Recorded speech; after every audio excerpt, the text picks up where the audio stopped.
Yeah, I was just outside. Oh, man. All right, let's go ahead and get started. Greeting everyone, and thank you for joining us this afternoon for the second in a series of visiting artist and scholar talks being held in conjunction with the exhibition Solace in Painting, Reflecting on a Tumultuous Century, on view next door in the gallery at UTA. I'm Fletcher Coleman, Assistant Professor of Art History and Museum Studies here at UTA. I'm also the organizing curator of the exhibition. Should you so choose, you still have the opportunity to be subjected to my own interpretations of the exhibition themes in the coming weeks, so I'll keep my personal remarks here brief. I'll only say that Solace in Painting, an exhibition which seeks to provide a platform for three artists of the Asian diaspora by questioning the idea of conflict art, also represents a number of firsts here at UTA. In an effort to provide the largest possible platform for these artists, Solace in Painting is the first national traveling exhibition originated by the gallery at UTA. It's also the first exhibition by our gallery to feature a scholarly press catalog. And I'm happy to report that directly as a result of the research that began with this exhibition, one of our artists, Keisha Okayama, has had two of his works posthumously acquired by the Cantor Museum of Art at Stanford University, and is in process of having 5 works acquired by the Los Angeles County Museum of Art. Happily, our very own Dallas Museum of Art will also be accepting a gifted work from the artist's estate. And I bring up these points to celebrate the impact that we can have as a community here at UTA. And in the words of one of my colleagues, nowhere else is able to accomplish more with what we have available here. So on that note, I'd like to thank the UTA Department of Art and Art History, as well as the College of Liberal Arts, for their support for today's guest lecture through the Visiting Artists and Scholars Committee. Now what you've all been waiting for. Louie Palu is an award-winning, internationally recognized photographer and filmmaker whose 3 decades of work examines socio-political issues such as human rights and conflict. His projects have been selected for a Guggenheim Fellowship and World Press Photo Award, and his work has appeared in publications ranging from National Geographic to the Washington Post.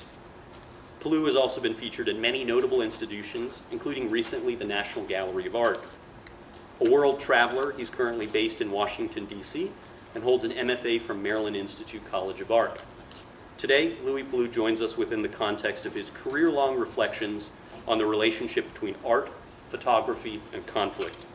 He will be presenting a talk titled, Visualizing Conflict in a Post-9/11 World. Let's thaw this frigid February weather and give Louie a warm Maverick welcome. That's really generous. Thanks. Okay. Well, thanks for having me. Thank you, Dr. Coleman. Thank you, everybody in his department at the school who made this happen. It's great to be back in Texas.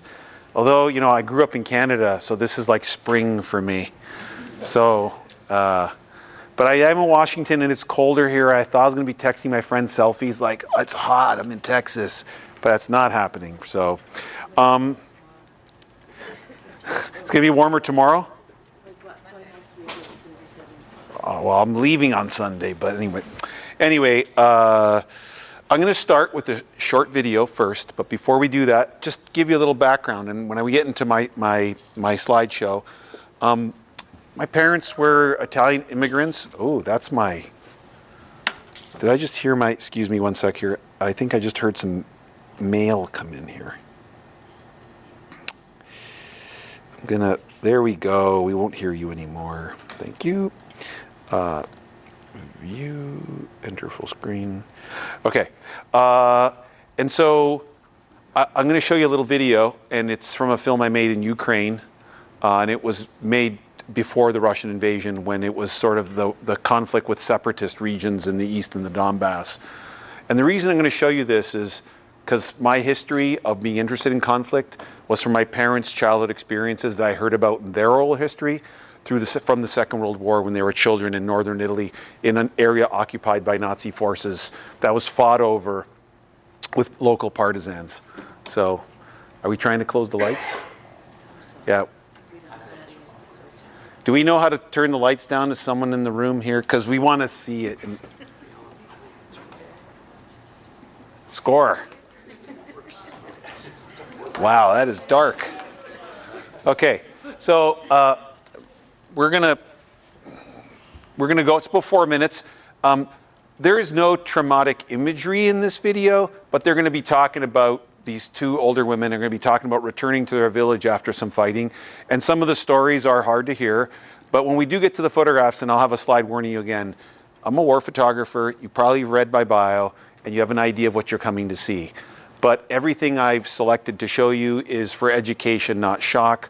But just be aware that there is going to be traumatic imagery in this presentation. So we'll start with this, and then I'll continue the talk.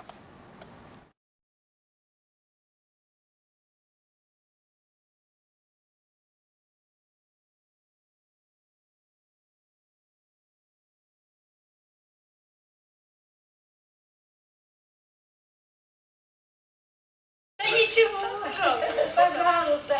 Вот на нашу улицу можете посмотреть, где мы живем. Мой дом разбитый.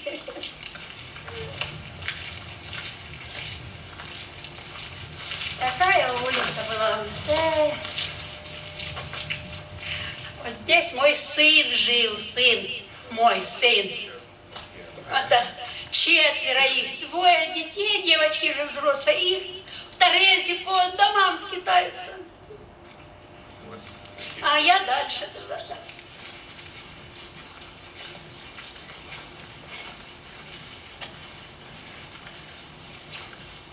Вот в этом доме у нас первого убила Парня. Да, 33, наверное. 33, наверное. Как первый раз нас вот такими отделили. Первый раз мы сейчас дом покажем, в который первый раз Первый попала. раз, ну и- А это где-то на 3-й день. Это да? градом. Да. И вот тут парень во дворе был. Вот между вот тем домом и тем. И его убило. Корову, да, когда Вот что первый. первое, и постепенно мы стали уже некоторые отсюда. Выезжали.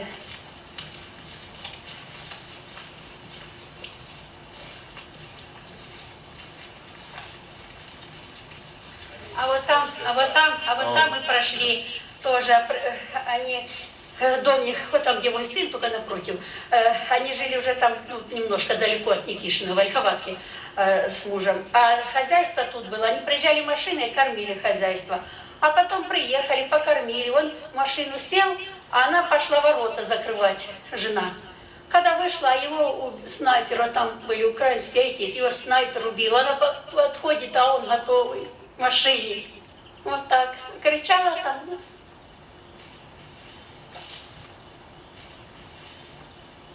Я боюсь туда идти, не дай бог там кто-то Вот это первый дом у нас. Первый дом вот этот у нас. Вот это. Вот такими нас длинными первый раз бомбили. Мы вот так на полупальке, да, вот так вот. Это мой брат тоже. Крышу немного повредили, мы подкрыли все, а вторично разбило. А вот туда первый наперво пострадал тот дом.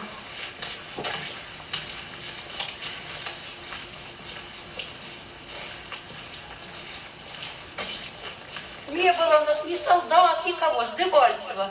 Там стояли, и с Дебальцева нас сюда достало, вот это нас. Перво-наперво, не было никого здесь, одни мы мирные были. Нет, ну ДНР-то там. Ну, а там где-то были, но в селе-то не было никого с военных.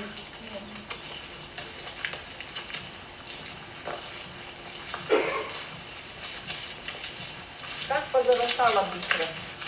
Да, за 2 года позарастало. Ну, Лида, ты тоже уже пришла. Давай, дочь. А я здесь живу. А Люба вот в Мужа этой кухне. В этой кухне. А бы Бог дал мира больше, и все. А постепенно как-то отстроимся. Конечно же, наверное, село такое не будет. Ну, пообещали нам дом, уже списки есть построить, и что-то тихо. Да, пусть передавайте привет людям таким Дай Бог, простым. чтобы такого не было. Дай Бог, чтобы у них такого не было. До свидания. До свидания, и вам удачи.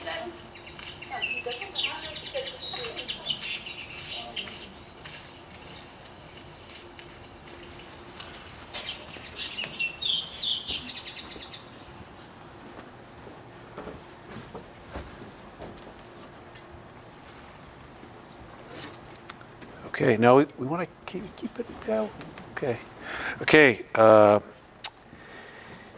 The reason I show you that is just to set the sort of set the record of what I do. I go to places and I make records, fact-based reporting of human rights violations. And in that short video, without you even seeing what they talked about, you heard about war crimes, the murder of civilians, shelling of civilians where there weren't soldiers, and that's what I do. I don't just go to war zones to do that. I do that even domestically here in the US and other countries. But that's how I first understood war. I heard oral histories about war. So I went to the library as a child and looked at photographs and books, and I began to visualize what were Nazis, what they looked like, what uniforms they wore. And all of that is a part of recording different things in terms of what's happening in the conflict and all the details associated with it. So we're going to start with this picture. Can we make it a little darker? I think we'll see the pictures a little better.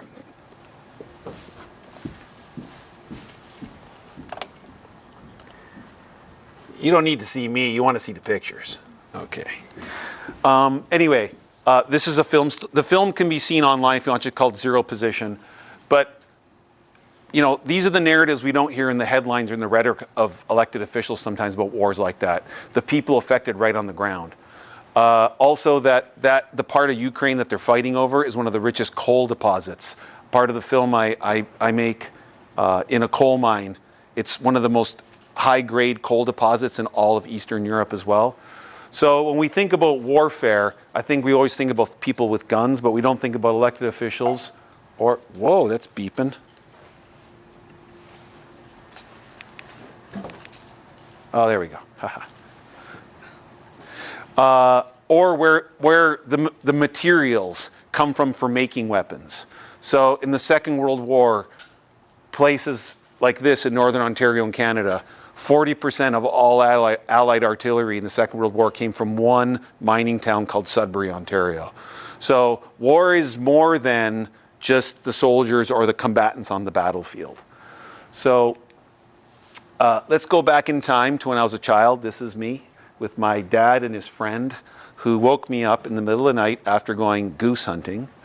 And they wanted to take a photo because for them, that was an accomplishment, getting food and surviving.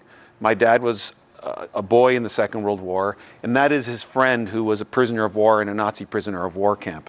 So, you know, you don't realize how you're being shaped, you know, when you're a child. It's just, I was taught to like learn how to hide. So if the secret police come, where to run into the forest, these kinds of things.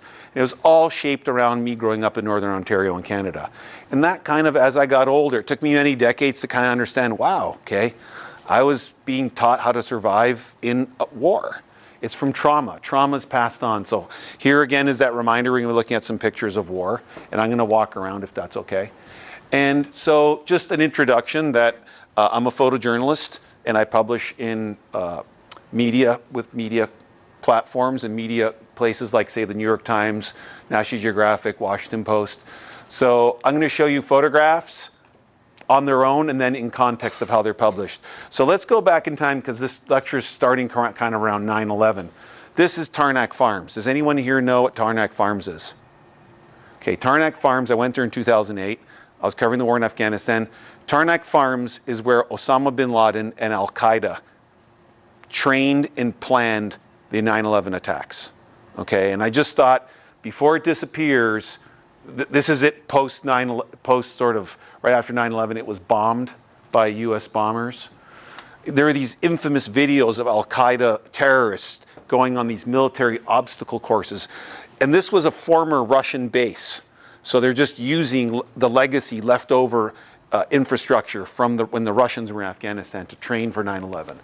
And I just think this is what I do. I make records, so there's records of places and what they look like. This was bin Laden's headquarters.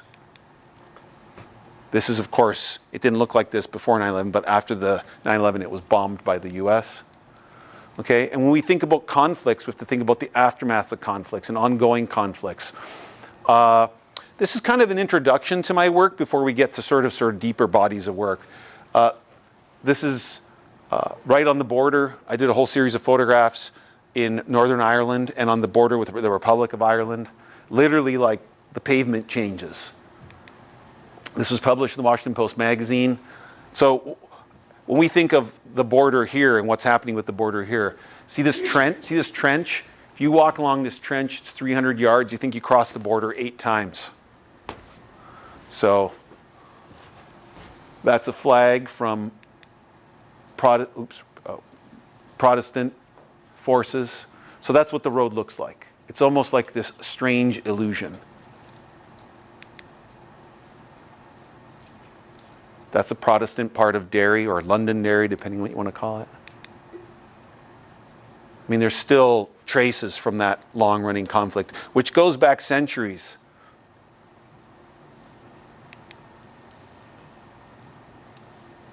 So this is the border.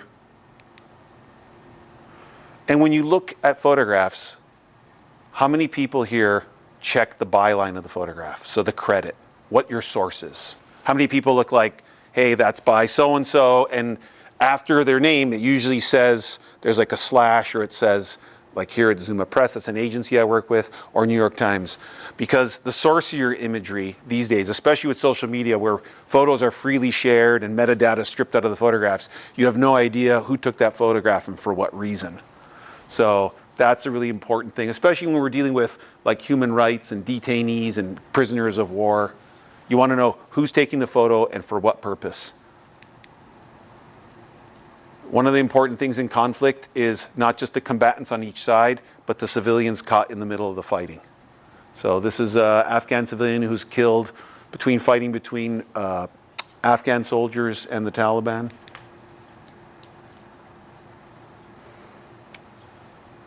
That's a US casualty. And so when we think about what happened after 9/11 and then the war in Afghanistan, you know, what did it look like on the ground? What was the experience in the war? So I spent about 5 years covering that war. So this is the view flying in a medevac helicopter. I did about 150 medevac missions with the 101st Airborne. What does it feel like when you're landing in the helicopter in a landing zone? You know, I'm looking for big picture, sort of epic views of the war, small personal moments of the war. These are 2 US soldiers in the back of a medevac helicopter.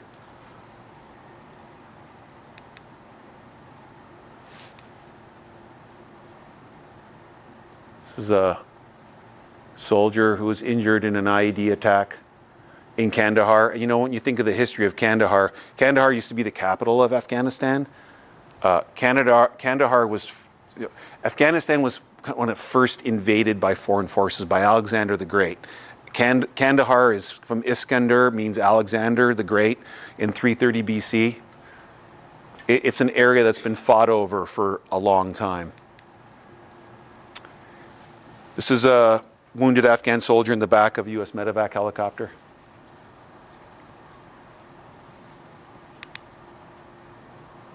So, and I think what's really interesting is that as you cover war, there are echoes of other past wars.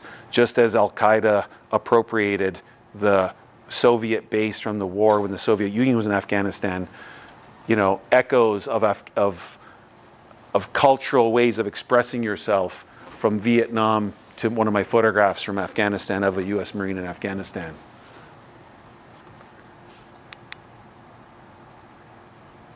Kind of an interesting picture because I'd covered a lot of frontline fighting, sort of more reportage, capturing sort of things happening.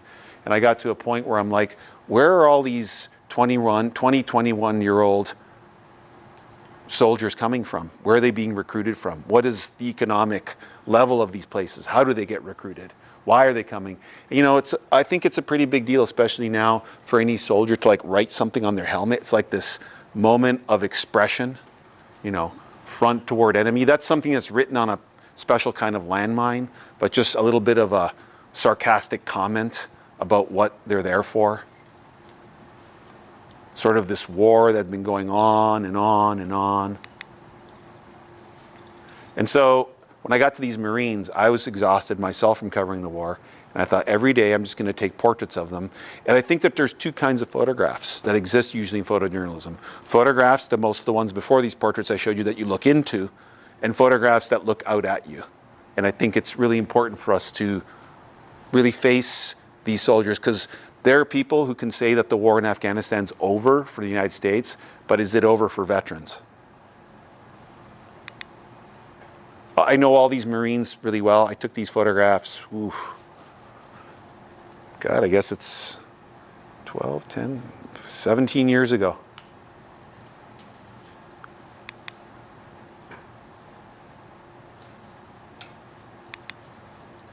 So I'm always, I not only study journalism and I'm a photojournalist, but I went to art school too. So I'm always looking at new ways of talking about conflict, engaging people to think, to question about war, and sort of echoes of conflict. So there was an artist residency at Gettysburg National Battlefield, and you live on this house right in the middle of the battlefield, which on the day I arrived, I thought, oh my God, I'm like living in this, there's gonna be I'm Catholic background, so right away it's like, there's gonna be ghosts here. So I'm freaking out, and I just thought, what am I gonna do in this artist residency? And I had those portraits, I made these large, they're probably like 96 inches high, these waterproof banners, and I hung them between the visitor center and the battlefield. And I just thought it'd be really interesting to have like a current ongoing war, and at the time the war was ongoing, the United States hadn't pulled out, with an African-American soldier in a war pretty much fought over, emancipation.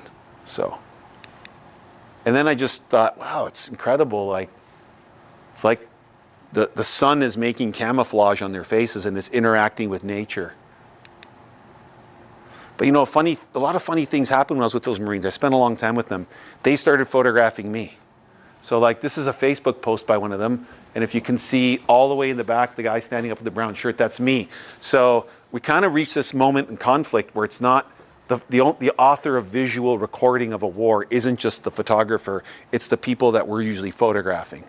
So there's all these things happening, sort of changes happening with technology and the arrival of technology. See there, I even commented, man, that was the dust storm that never ended. Look at those grenades on the right. So there's a whole pile of grenades right there. Commenting. So I had an exhibition, and this exhibition was at the Houston Center of Photography, probably around 2011. And I had my portraits on show, but I asked them all for some of their files, and I printed some of their photographs. So it's about the whole idea of authorship and experience, and challenging sort of who gets to be the author of an experience and why, and what they mean as records in our history. And then there was an exhibition at the Museum of Fine Arts Houston, and I saw this, it was very interesting because it was like, this portrait of war, which is a piece of journalism, is now beside sort of a picture by Picasso and art from the Prado. I just think it's an interesting place to just drop these little reminders of what's going on. The war was still very much going on right then. But then it's sort of like, we have all this technology, right? So you can go on Google Earth and go right to a battlefield right now and zoom in from a satellite. But if you go, and if you can see how it's kind of blurry on the left and not on the right, this is in Afghanistan where I took a lot of those photographs. Well, the government blurs parts of it so people can't use it like terrorists or the Taliban to see where things are. So there is a control over what we do and don't see. This is from a publication. So for me, the war is still going on. There's still things to photograph because I don't think wars really ever end, So this is at Walter Reed Army Hospital when it was still in Washington, D.C. It's moved to Maryland now. So Vietnam veteran and U.S. Secretary of State, Colin Powell at Walter Reed, and veterans coming back from the war in Iraq. Sort of just separate that out of the publication. These are photographs from San Antonio, actually, the largest burn center for the U.S. for veterans, well, it was at the time, I think it still is, for the military is down in San Antonio.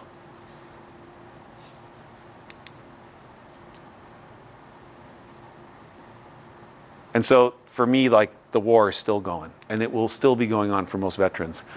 When I was there, I can never get these photographs published, but I did once the pullout happened, the U.S. pullout, is I did photographs of all the Afghan translators and interpreters that were there. And I, in advance, hid their faces when I took these photographs in 2008. I think these published in 2021, because I know they'd be in danger if the Taliban ended up finding out who they were. Sort of all these sort of things, we got to think war is many more things than just guns shooting.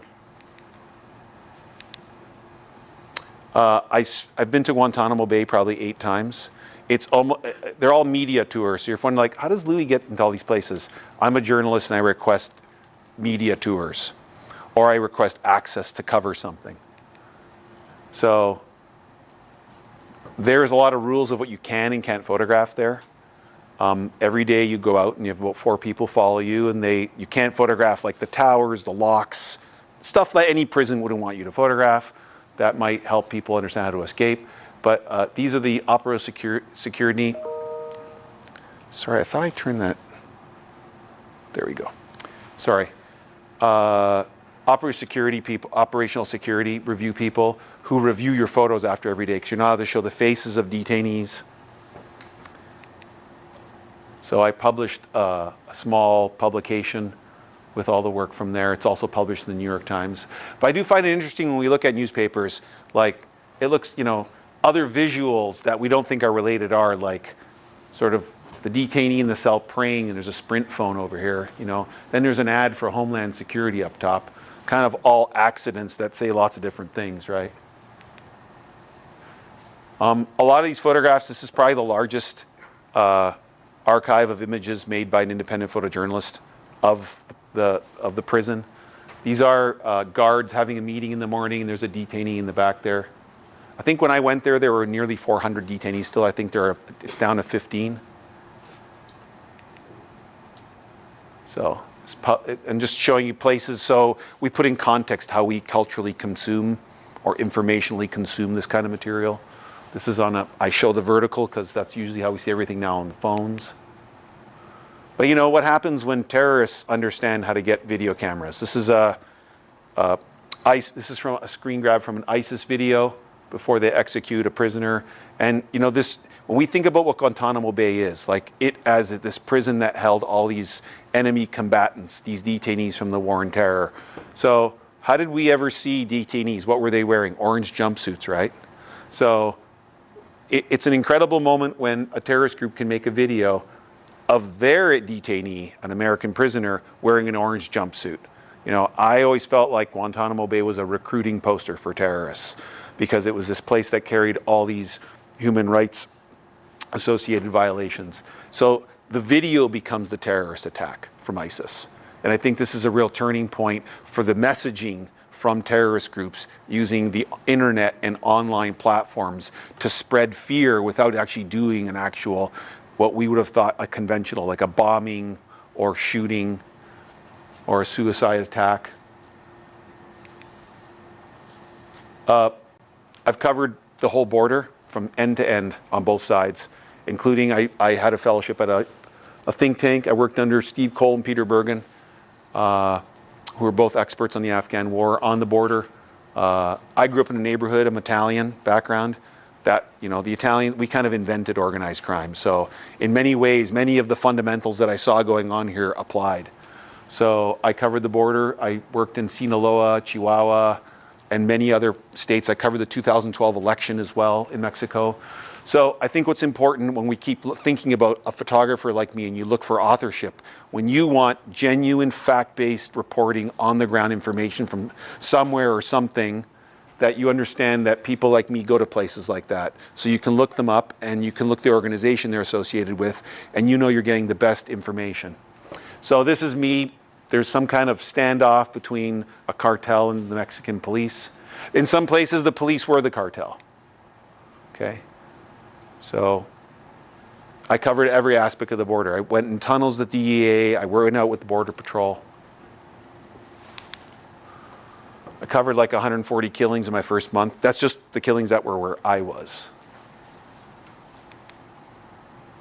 I also interviewed former gang members, their history and their story, how they got to where they got. I went out with Border Patrol, who did some drug seizures. And if you think about it, like these are little packages of marijuana. This is nothing. Like, this is a multi-billion-dollar demand of drugs from here, and they're supplying. These are assassins or sicarios arrested by the state police, and they're standing on them, arrested, driving through downtown Culiacan. And so now we're going to switch to the Arctic, and I'm kind of compressing like 33 years of my career into this hour. And the United States, how many people here think of the United States as an Arctic nation? Okay, Alaska is 4 times the size of Texas, and it's in the Arctic. So, and the largest fishery in the United States as one of the major food supplies for this country is all in Alaska. I don't think all the fisheries in the United States combined can ever equal, in many ways, the quality and the type of the fisheries or the seafood supply in Alaska. And also Alaska is 22 miles from Russia. It's kind of like the front line and has been for many, many years. So I grew up in Canada. I now live in the US.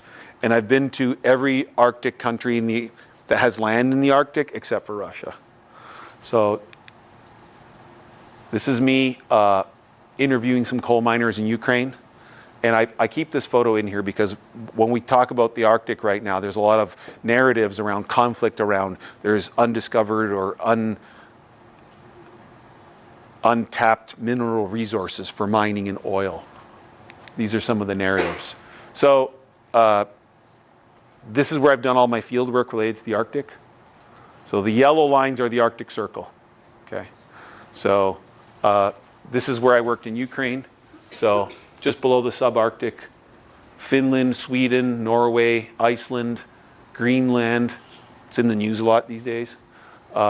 Canada, Alaska, up there, and then there's the tip of Russia. So you can see Russia's Arctic position is the biggest.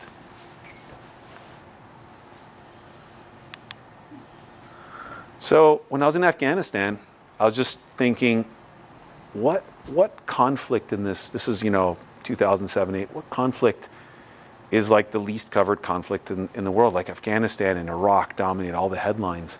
And this video appeared on YouTube, and it was a Russian submarine planting, this is 2007 or 8, planting a flag on the bottom of the Arctic Ocean under the North Pole. I mean, that's a pretty provocative thing. That's like, this is ours, kind of like the moon. And when you think about that time, you think of the invasion, the attack on Georgia, followed by many other things, kind of in the wake of Chechnya. And then you think of what happens in Ukraine,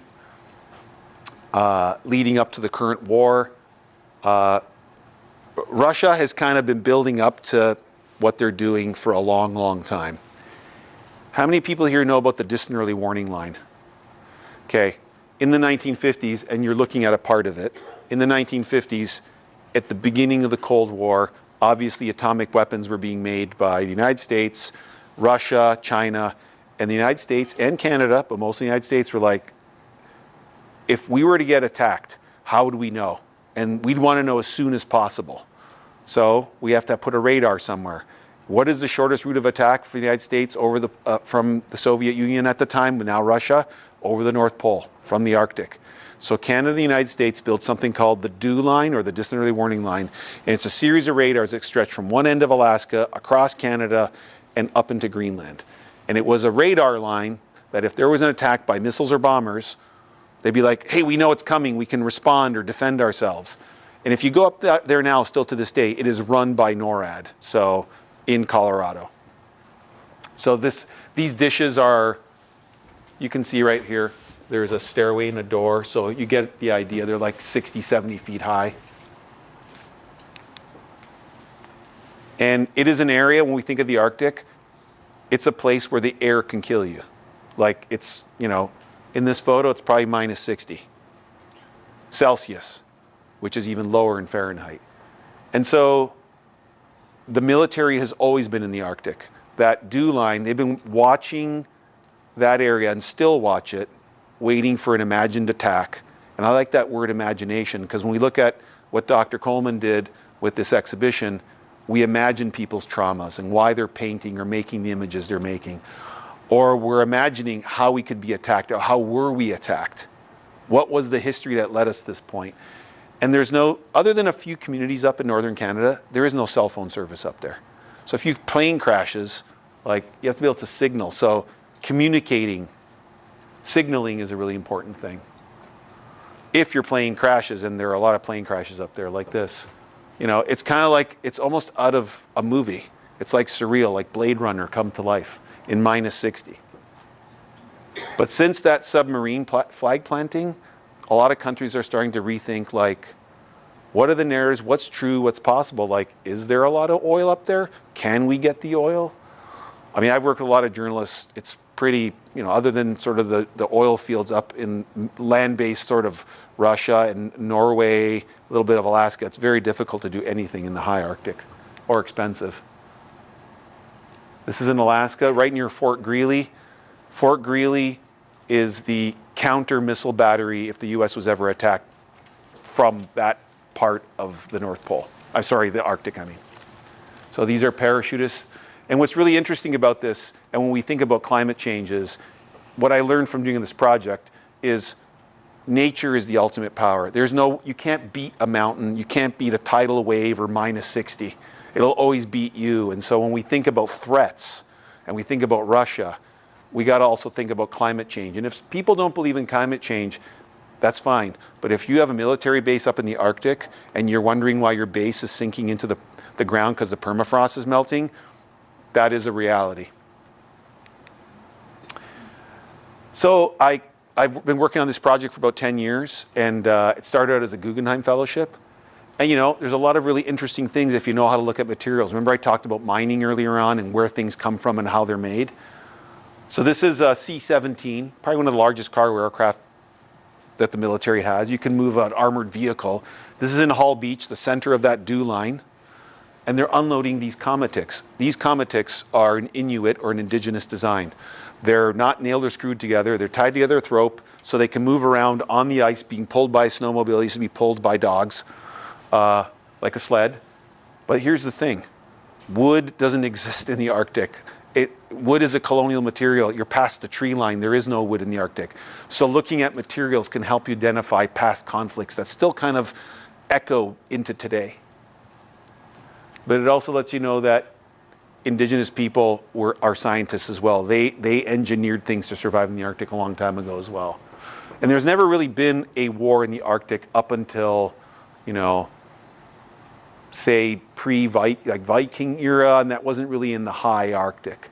We're looking at World War II really. This is in Greenland. Most scientists who go up to do research in the Arctic rely on military infrastructure to fly them there. This is a snow cave building. This is for surviving if your plane crashes to get out of the wind. So when I say it's -60, that's with the wind chill. And the wind counts because there's no tree. This is the largest operating oil field in the United States. It's on the North Slope of Alaska. This oil field, this is in Dead Horse. It's an industrial community. No one really lives there full time. They fly in and out. It's in Prudhoe Bay. And this was identified as a strategic resource by I believe it was the Navy, quite a while ago. And during the early 70s oil crisis, because of the conflict in the Middle East, it was approved by Congress and it was fast-tracked and they built the pipeline. And flash forward to today, that's what a komatik looks like. See, all the boards are all tied with rope, so it never breaks apart. It's flexible. It's pulled by snowmobiles. But this is a joint Canada-US training in the Arctic. This is a place called Resolute, which is literally named after the ship related to the US President's desk. And this is kind of the activity going up in the Arctic. You know, when we think about visible conflict and invisible conflict, I would say, based on my experience in all the places I work in, the US has been under attack for a long time. You just can't see it. And when we look at pictures like this, so Canada has a volunteer part of its army called the Rangers. So they live in very remote areas, and they're all over the country, but in the far north, most of them are indigenous. They're Inuit. When we look at a photograph like this, we're wondering what we're looking at. So first I point out, they wear red hoods, so you can see them from far away on the land. But they're wearing parkas. Parkas are an Inuit invention. Your fur hooded coat is ancient technology, is indigenous technology. So imagine that it translates to animal skin. Imagine this was innovated and invented at a time where there was no real precedent for this. And that is what protects them from the threat, the extreme cold. So they're armed with, now they got newer rifles, but I think it's really interesting. We think of materiality and sort of indigenous ways of doing things and how industrial products end up. So these are all firing positions. This is a grid of photographs, this piece.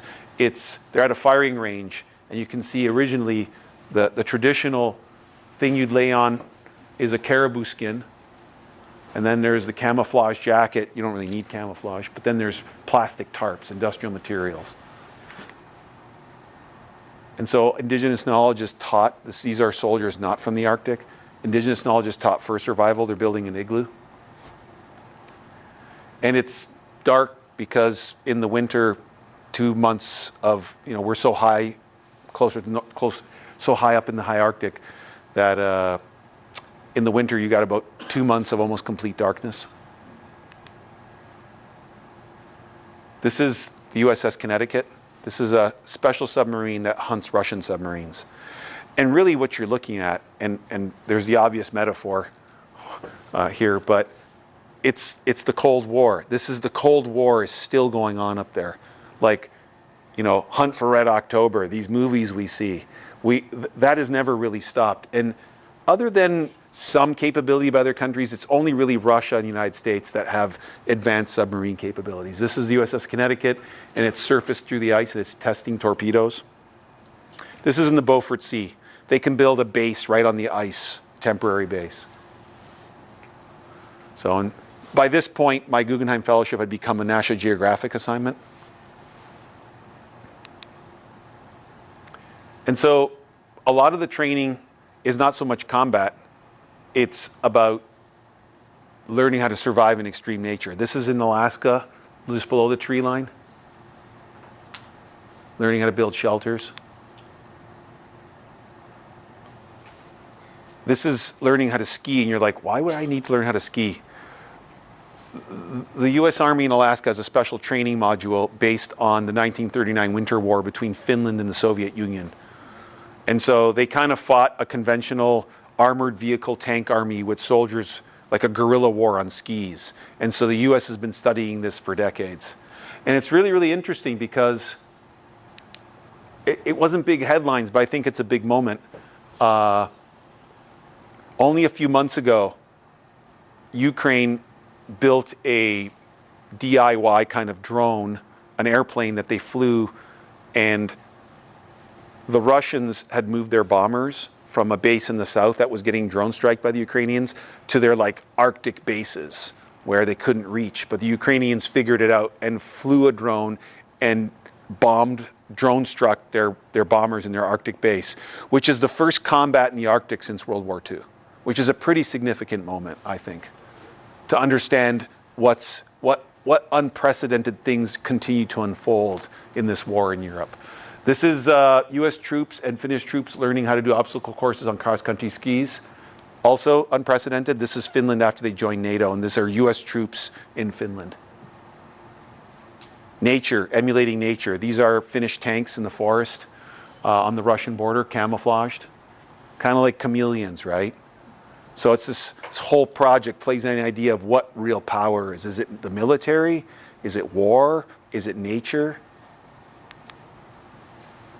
It's interesting. They're almost like these Christo installations. If you don't know what Christo is, he wraps fabric around things, does these big land sculpture sort of installations, concept pieces. Tanks, trucks. And Finland has their own weather system, so they actually have a tree line within the Arctic Circle. And there's very few or no roads along that Russian border. Finland is kind of like the Arctic front line, exactly on the land border with Russia, along with Norway. And what you're seeing here in this slide projector, some subtleties are lost, is that's a Norwegian Navy diver in a place called Narvik. And I'm above the water and it's snowing. I wonder if the brightness on my laptop will help this. No, it only works on my laptop. Anyway, he's training how to look for unexploded ordnance. Because Every year in Norway, they get 300 to 400 calls a year, the military engineers, to defuse bombs from the Second World War that still exist from that past war in Norway. This is in Finland, the largest artillery range in all of Western Europe is in Finland. It always has been. So Finland was not in NATO till only recently. And this is a HIMARS. You probably hear it in the news, what's being used in Ukraine. Finland has been preparing for war with Russia since 1939. They had 2 pieces of annex, not as big as, but very similar to what's happened to Ukraine. So there's precedent for all of this. And kind of turning it back into the United States, okay? So I cover politics. I live in Washington, D.C.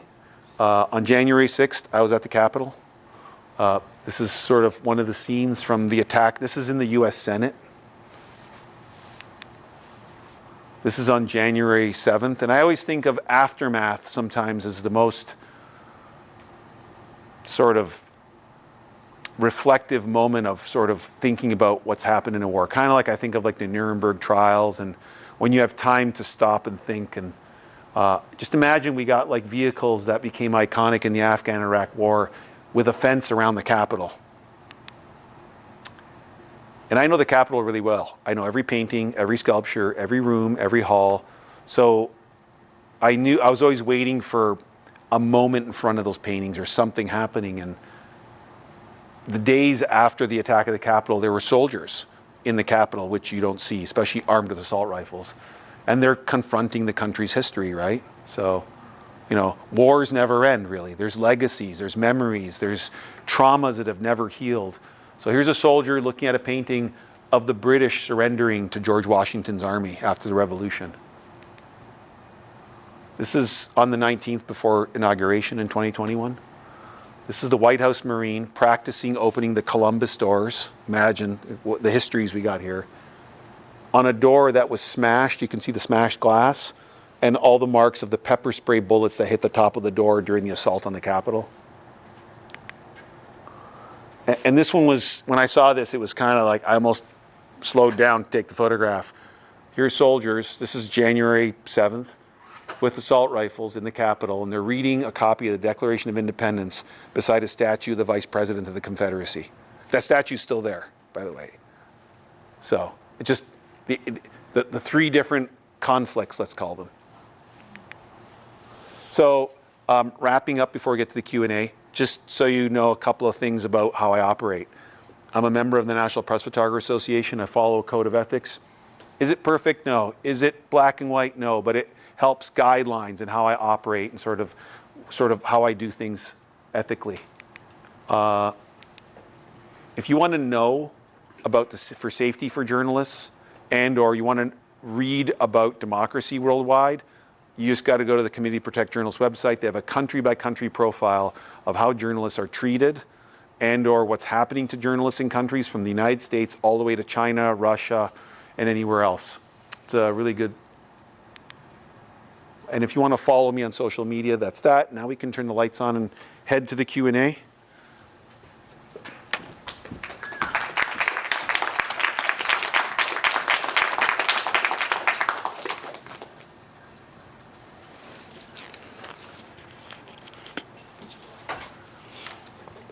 So let's give Louie one more round of applause. To call on our questions. Okay, so yes. Maybe I'm pessimistic. It seems like some of these places, there are powers that would not want this to be documented in some of these war zones. And I guess what's it like trying to navigate to get access to people and things that are happening on the ground that I don't know, some folks might not want to be shared. So, and we're live streaming, so I'll repeat the question the best I can. So the question is, there are places that may not want a person like me going in and making records of these things. But the way you present yourself, the way you enter, I always enter if I can, sometimes I can't. In some places, I'm a journalist. So it's clear what the sort of the rules are, you know.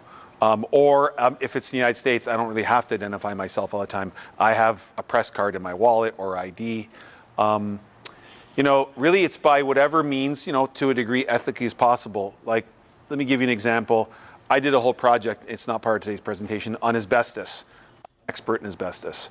Does everybody know what asbestos is?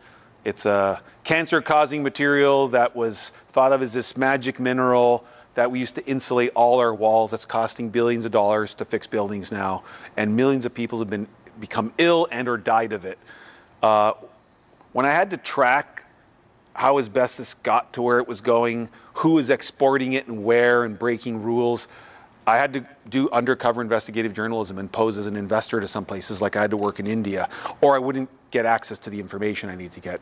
And sometimes that's what we got to do. You know, I think that's accepted.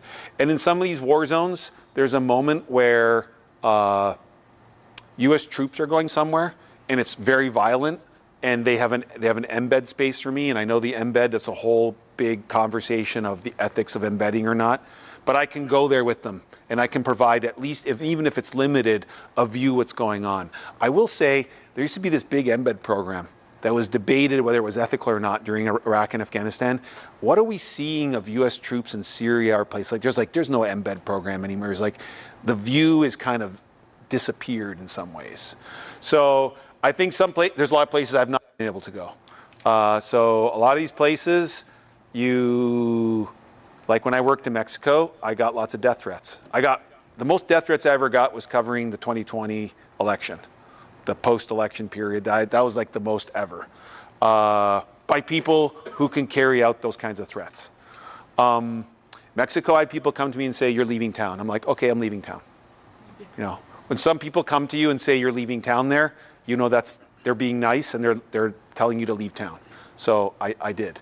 And then Ukraine, we just decided where we could and could not go. And you're trying to gather intelligence. Sometimes when there's like an overthrow of a government or a collapse of something, there's this perfect window where they're so busy trying to stabilize so they can rule or control, they're not noticing journalists. They're just, I can't deal with that right now. So sometimes those windows, if you know how to calculate them, you can get in and get things.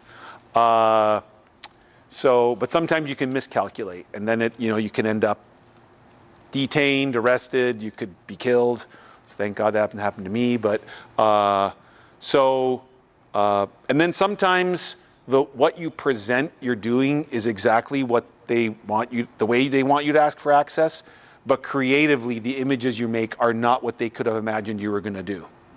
So that's not a full answer, but within ethical boundaries, or if there's something really bad going on, then I have to innovate places because it's in the public's interest to know what's going on there. So I will get access. But I'll tell you that obviously there's way more places I could not have gotten access to that I would have liked to. Yes. Have you ever been to a location and have you ever been on a location and been asked to photograph what was going on in maybe a different light than what you intended to?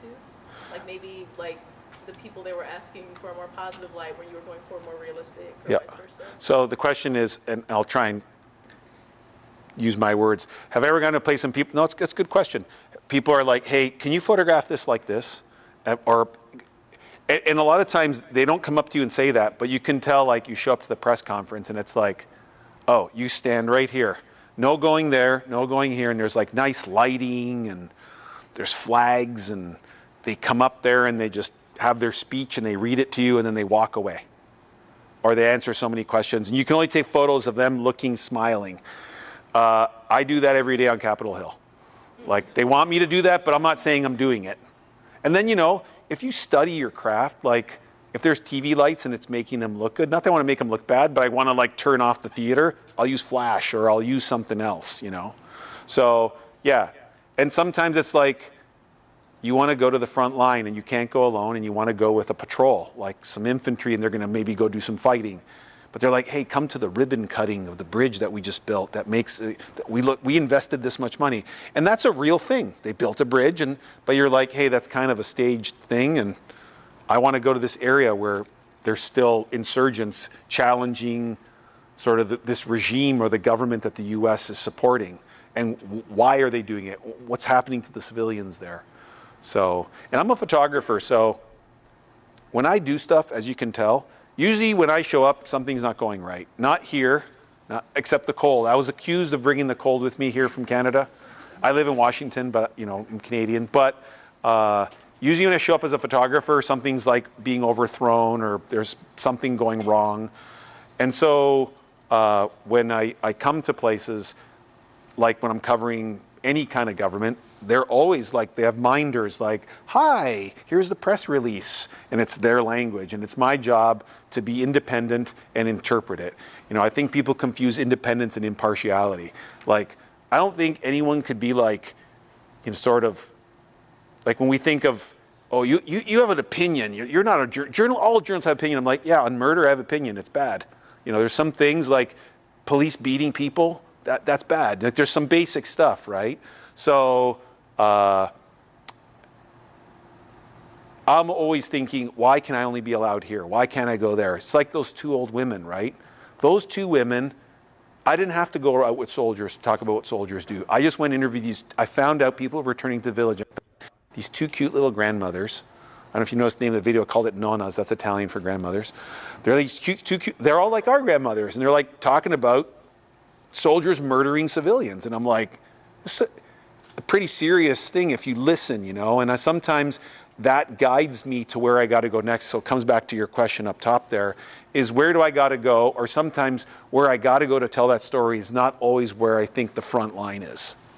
So yeah, so it's a constant challenge. And I think the best thing to do is, it's like poker. Don't show your hand. Smile, say thank you, and then always be looking for that other thing, Yes? Throughout the photos you showed, it looked like there was a good mix of like, I don't know if staged is the right word, but like you set up a shot, like your portraits, and then you have the captured photos of what's happening in the moment. How do you approach each situation differently? Okay, so the question is that I had a good balance of photos that were, I'm going to translate this word setup because I don't set up photos, but I'd say like a portrait is an encounter, it's a representation of someone's, usually their face. I mean, you can get more conceptually what a portrait is, but yeah, like portraits and just more of me, scenes observed, let's call it that. So yeah, I kind of judge it. So it's all in context. Like, so I go to Afghanistan and I'm in the third year of covering the war.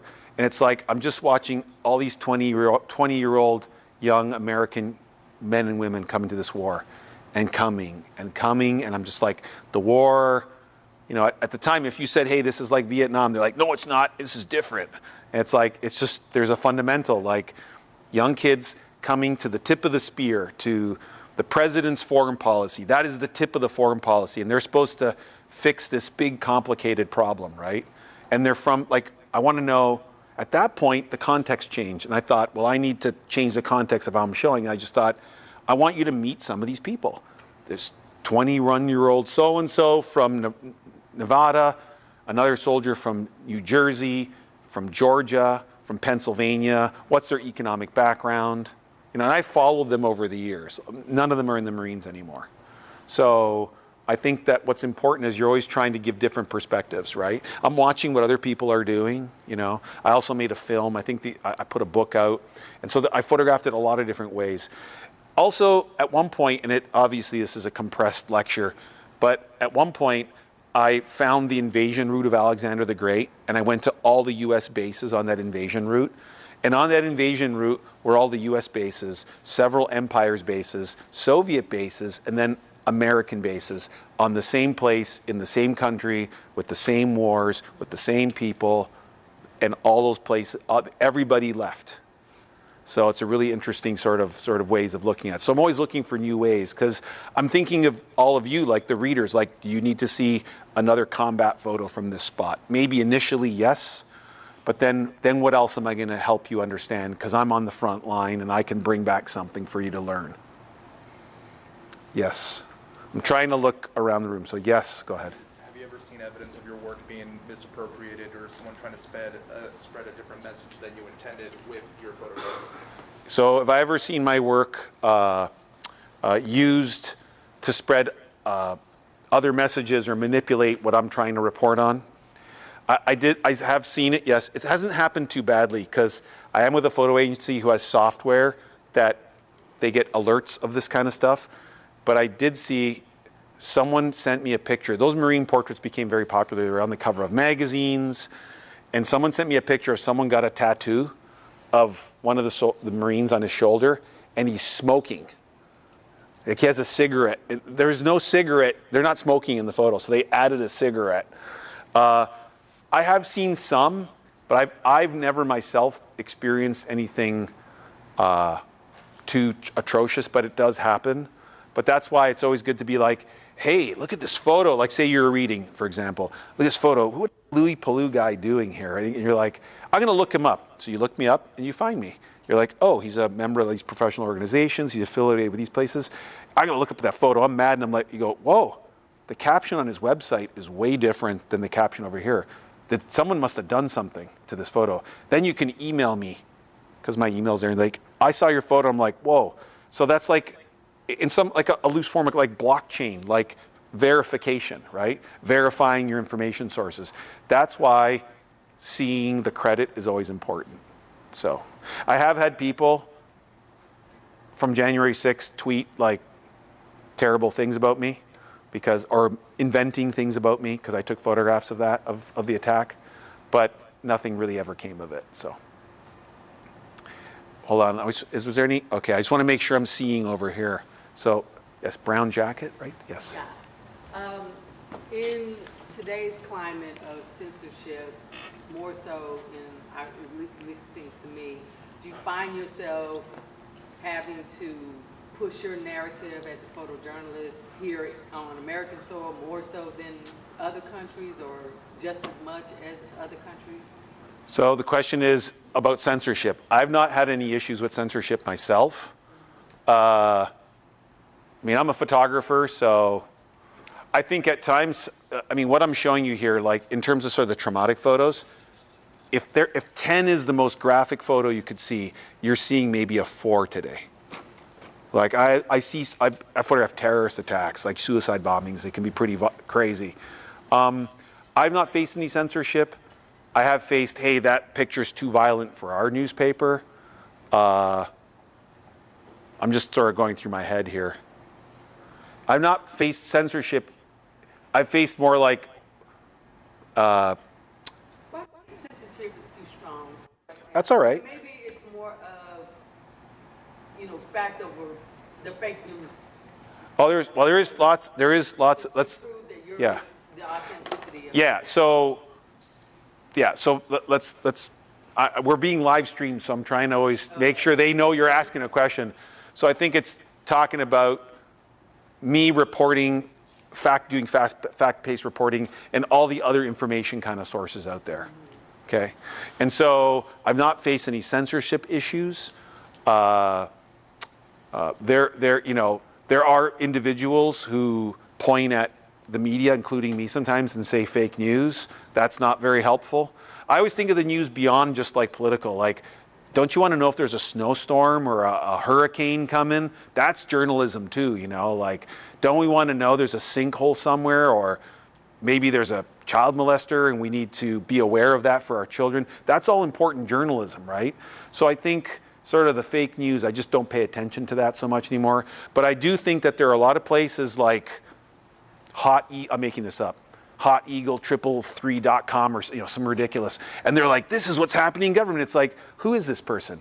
Where did they go to school? You have to always have to have gone to school to be a journalist, but are they a professional of a journalism organization? Where have they published? What are they publishing? Were they in the place personally witnessing what they're reporting about? Because I know I've covered the White House, I've covered Capitol Hill, I know what things look like up there. I know when I read something what's going on. So I think it's all about, the age of the internet. This is where I'm heading toward, I think, addressing what you're asking is, there's just so much there's such a sea of information right now. A lot of people don't know what's real and what's not. And how do you realize whether I'm real and some of the other stuff that may not be, or my colleagues that have fact-based reporting is real, is I think that there is a verification process. I think it's about authorship. It's like our favorite books. I mean, all the books we read, other than maybe some conceptual book that doesn't come to mind, have an author, and we want to know who that author is. If I read a great book, and I find out that person's a racist, I'm not gonna be like, I love that book, you know. That's verified. It's like Shakespeare. You know, we know what Shakespeare is about, where Shakespeare came from, how Shakespeare influenced things. But I think that verifying who the author is, where they kind of fit into what's important in our lives is really, really important. Were they in a neo-Nazi group? Well, that, you know, someone tweeting, I love Hitler. Well, that person's canceled out of my life, right? All those MP3s are deleted. So, you know, I think there's a verification process. If you look me up, I got my bio, I'm part of an organization that's real. If I do something out of line, I get called out. Here's the code of ethics I follow. And I think it's just about values. And you go looking for if these places have those things that meet your values. So I think if I were looking at a site, I'm like, wow, this picture, this is incredible. What's going on here? Who took this? I go to the website and I find out it's like, I read the about page. It doesn't make sense. Well, it probably doesn't make sense. It's like, maybe it's a lobby group, or it's a secret political operative for a party or a lobby group. So verification is really, really important this time. I think authorship is the most important. Yes, green hat.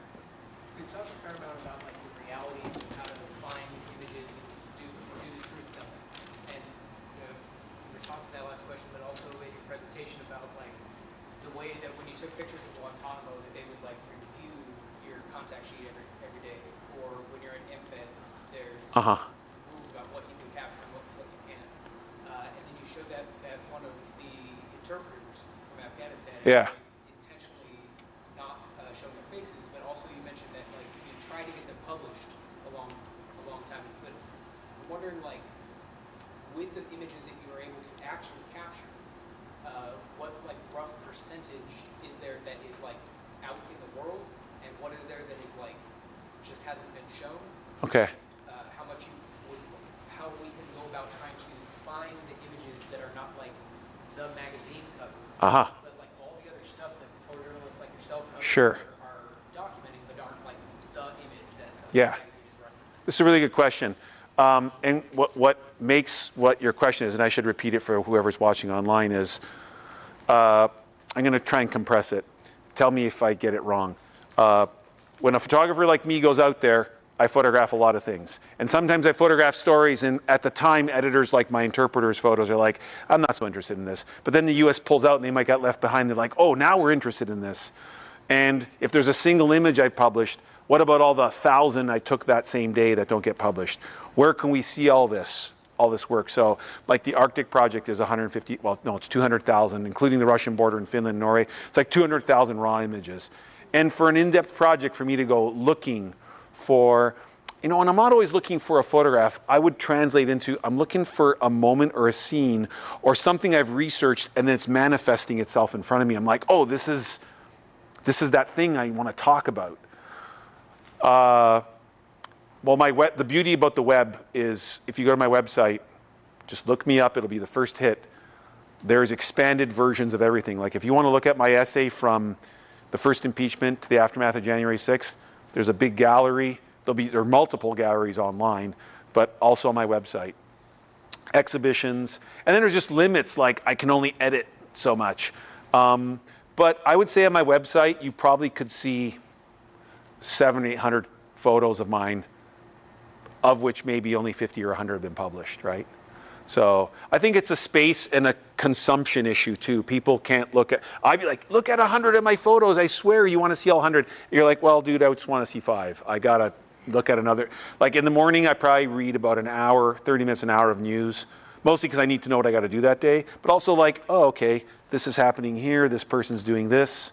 And there's only, sometimes it's a headline in the first few lines, so I think there's that. But, you know, I think like say, like with Guantanamo Bay, even though there are those rules, I creative thought of ways of showing the place. And if we think about it now, there's only 15 left, 15 detainees or so left, and there's only one section of the prison open. The rest is closed. It can't be photographed. There's no detainees there. So it's still a valuable view of what was going on there, right? So, but you can go to my website, and on my website, if you go to the About section, scroll down, there's about 30 links to Q&As and articles on my work that are more in-depth views of stuff where I'm talking like I am today in more context. So hopefully that has, I think I saw a hand, yes. Do you ever go to places Sorry, I'm coming closer to hear you, sorry. Yes, yes. So do you ever go to places and find like photographs, different things, and then find warning signs of where, like say in America or in Canada, like have you ever see like warning signs of this is what's happened and this is what's going to happen? And this Oh, what's coming? Well, I would say this. When I say this, I know it's a tough time for people right now. I don't know anyone's politics in here, but that doesn't matter to me. Because the way I think about it, in World War II, and I'll get to your question in a second, when troops landed on D-Day, they weren't like, you're Republican, I'm not fighting with you. I'm going to fight you before we fight the Germans. That didn't happen. And, you know, say my Canadian friends right now, they're all mad because they're like, the president said that we're going to be the 51st state. We're mad. And a lot of Canadians might think that there's everyone down here is like MAGA hats. People are driving with Trump flags all over the streets of Dallas, but it's just not like that, right? And so when we get to like it's the reality on the ground, right? It's like kind of like all my American friends are like, can you say a boot again? Say a boat. Like, it's like, oh, you know, man, it's like 18-year joke, like, you know. So signs of things to come. So I never wanted to cover the first administration of President Trump. I just wasn't interested, and I covered the Arctic. And then when the impeachment came up, I thought this is a really historic use of congressional power. I thought, regardless of who's being impeached, it's only the third time in the country's history. I thought I want to probably make photographs of this as a record. And then obviously 2020 unfolded, and the project just kept going. And that's how my projects go. And I just felt like, wow, every time some big moment happened, I'm like, okay, this is over. And it's like, no, another one, and another one, the election, and January 6th, and on and on. And here we are again, and it's kind of not over. And so I'd like to think everybody in this room understands just very simple highlight moments of history. Are we in the late 20s in Germany? Are we in the early 30s? Is this 1946? Like, where are we? Are we in the beginning? Are we in the end? Are we in the middle of it with the unknown? And I would say we don't know. And so my job right now is to I cover this government. I've covered four presidents, 4 different presidents, both Republican, Democrat. I've covered them all, and I cover them all the same. I'm there to make a record of what's going on. Because I'll let you know, anyone in any party can be corrupt. They can all commit crimes, and we've seen that happen in the history of the United States. My mentor covered Richard Nixon. And if we think things are going bad now, just go read what was going on in 1968 through 72. It's a pretty rich era of darkness. Like, I don't know, soldiers shooting students on a college campus during a protest, that's pretty heavy duty. And then other things, secret bombings, coups, assassinations. So waterboarding in Vietnam was okay. That was in the handbook. There was no investigations on that back then. So I'm just putting some perspective here, right? So I just think, like, back to your question, have I photographed something where I'm seeing the beginning? Well, I would say in Afghanistan, when I got there in 2006, I'm like, wow, I thought like Al-Qaeda's over, the Taliban's defeated. I got there, I'm like, man, the amount of fighting going on here every day is insane, 2006. And I was contacting other media outlets, bigger sort of, I thought television, because they have bigger reach at the time. Hey, like, there's a lot of fight. Oh, we're in Iraq. We're busy in Iraq. Or Georgia's in the news, like the invasion of Georgia in 2008. But I'm like, hey, there's like fighting every day here. Like, there's no like victory here. Like, there's places almost being overrun here. And it felt like 1967 in Vietnam. Like, you know, there's some great books on Vietnam in that period where reporters were going over and saying, I don't know, I went out in the jungle and it's like the fighting was pretty heavy for a war we think we're in control of. And that felt like things weren't going really well. The Afghan army, a lot of soldiers were drug users. While you're out, I mean, people high on hash with automatic weapons, not a great combination, you know. When I would work down on the border, I just felt like so long as there's the demand for drugs, the entire operation to get them up to the United States is going to just keep going. So that I made that connection. That I never saw any. I thought this is just going to be ongoing. But I would say when I got to Ukraine, that's when I felt like, wow, this war is going to get much bigger. No one cared, and so I went there way before the invasion. No one was paying attention to that war. Russia was preparing for something much bigger. They made the invasion. Imagine they made the invasion after the Sochi Olympics. No one was even paying attention. The most powerful military and intelligence base in the whole world didn't know that was coming. So I think, and I thought Russia's going to make more moves, and now we're thinking about the Arctic, right? So, are we under attack right now? I don't know. There's Russian ships cutting undersea cables below Finland. This is a NATO member, okay? They're cutting cables. They're jamming radar. They're influencing elections. They're doing a lot of disinformation. Like, are we under attack? I kind of think we are, So imagine a county next door comes and messes with your election here. You guys aren't going to like it, right? So we just have to think more expanded of what's going on, right? So there's a lot of things happening in these kinds of hybrid wars that we can't see. So I like to think of this moment, and so this does relate to your question. I see like things unfolding in the Arctic that are disturbing, right? Like about 2 years ago, an article came out. There was this Brazilian academic who was studying Arctic security studies at the University of Calgary. And I believe he got his graduate degree. And then he went to Norway. There was going to be this, I think it might have been a governmental sponsored thing, sort of an Arctic nation security sort of think tank or some kind of a group. And the Norwegian intelligence service realized that he was a Russian spy. You can look this up, but there's a Guardian article about it. So this guy sort of hung out with all these Western allied countries' security officials and posed as, I don't know, that's pretty provocative when a spy comes and meets with all these people and gathers information. So I don't know, are we under attack? So I'm just keep seeing sort of things going like the Ukrainian drone strike in the Russian Arctic base. That's a war that expanded into the Arctic. And I just think that's the beginning. So coming back to what's happening here, I don't know if we're in the beginning or the end, but we're somewhere in one of those two, which is kind of the worst when you don't know where you are at, right? So, okay, we got 8 minutes. I can go, yes, red hat, and then I'll, yeah. More of a technical question. Yeah. How do you determine what equipment and gear that you want to bring with you? Okay. Obviously, you have to pare down Yeah. in certain situations. Yeah. So equipment and gear. So I'm just going to take a drink of water. What kind of equipment and gear do I take with me in these kinds of assignments?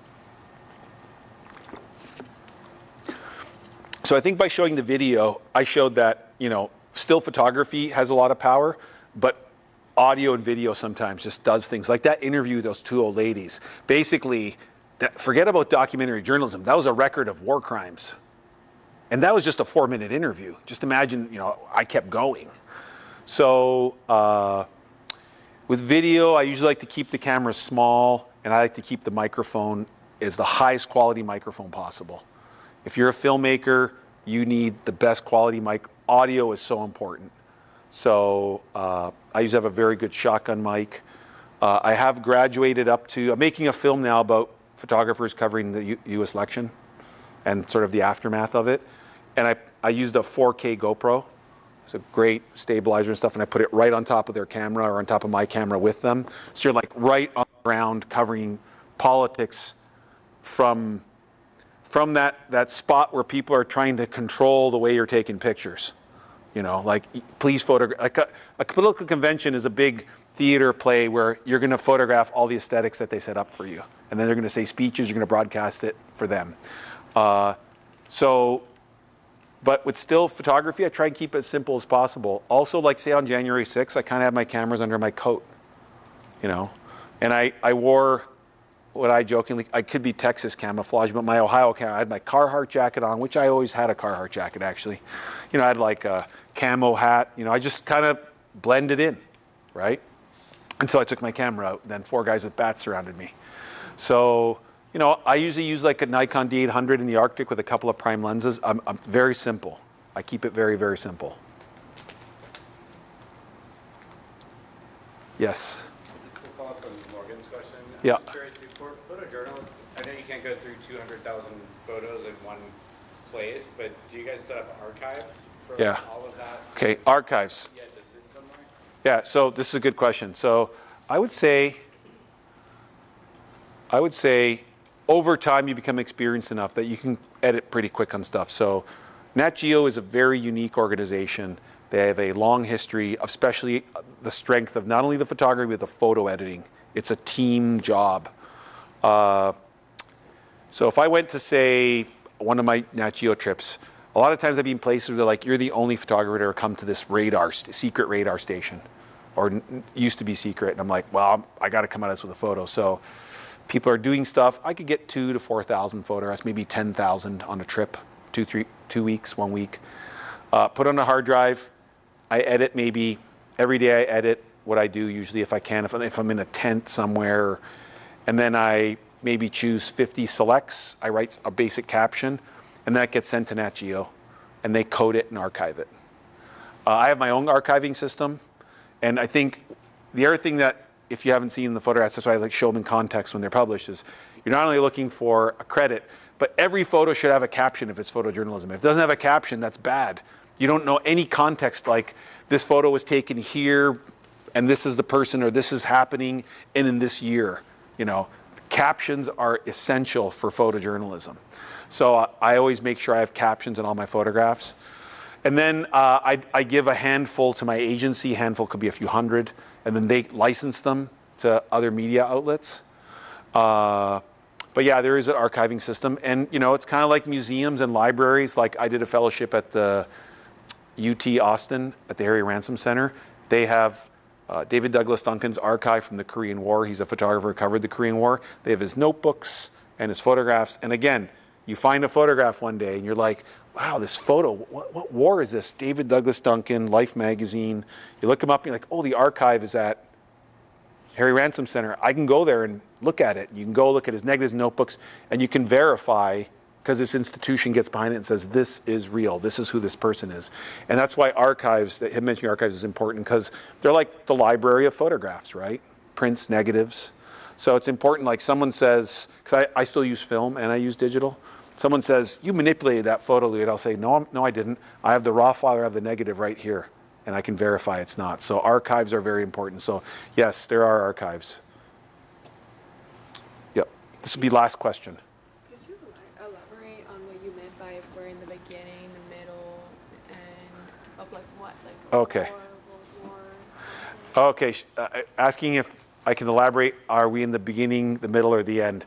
I'm meaning exactly in America's political moment. Where are we? We've seen political upheavals, let's call it that, okay? Division in countries. Here, this country had a civil war, right? Where are we in this, where we're headed right now? Are we at the beginning of a process or at the end of it? What do I mean by that? I mean, like, are we going to keep seeing the unprecedented sort of things happening, like the firing of government workers? Are we going to keep seeing things like more impeachments? Are we going to see the subversion of the Department of Justice, you know, FBI investigations? What are we in the beginning of? Are we in the beginning of this country not looking like what we're used to seeing? Where are we at? I mean, everybody remembers 2020, right? You know, the post-election. You know, I was in Washington, D.C. There are groups of right-wing extremists, Oath Keepers and Proud Boys. The Proud Boys, by the way, are a designated terrorist organization in Canada. They came from Canada, by the way. I don't know if you knew that. They started in Canada. There'd be protests where they go down the streets of the nation's capital beating people up, like with paramilitary uniforms on. It kind of reminds me of guys in brown shirts with red armbands a little bit. So is that over? Is that kind of activity over? Or was that the beginning of more to come? Okay. Are we going to see more violent protests? Are we going to see protests that go down to the White House and then they have to build a fence around the White House where they use horses to charge peaceful protesters? Where are we in this timeline? It's kind of the unknown. Is it the end and then this is going to go in 4 years and there'll be another election? Or there'll be more challenges and conspiracy theories around elections? we don't know, right? So that's what I mean. It's in the context of that political work there. Like, it's kind of a shocking moment when you're in the hallway of the US Senate and the police are firing rubber bullets at protesters who've attacked the Capitol and broken windows and going, it's kind of a shocking moment, right? Like, what's happening here? Like, or, everything else we've seen happen after that. So, my parents were Italian immigrants. Like, the Capitol is like this beacon of, democracy, and now people are attacking it with a noose, with a stand, So, like, is that the beginning, or is something worse going to happen? That's why it's good to subscribe to good news outlets so you know what's happening. If you don't know, how many people have a subscription to a news outlet? Awesome. How many have a subscription to 2? So, anyway. You have them through the university libraries as well. Awesome, and they're free. That's free stuff. So I just think, it's good to understand where we're going. I have friends on both sides of the spectrum, right? Sort of like politically. And even some of them are not understanding where things are headed, right? We just don't know where it's going right now, right? So, like, is the US gonna abandon Europe? Or depending on how are we gonna leave Europe, flee, run away from Europe, from the war in Ukraine? Or are they gonna go and keep doing what they're doing? Or is there gonna be a different plan? So, it's a really big, sort of fragile world situation right now. I know you're like, wow, this guy really depressed me, man. So, but I would say that if we shift to cultural moments, there's a lot of great music happening these days. See there, everybody laughed. I'm going to end with something positive. So, anyway, thank you for coming. I really appreciate you all. Thank you.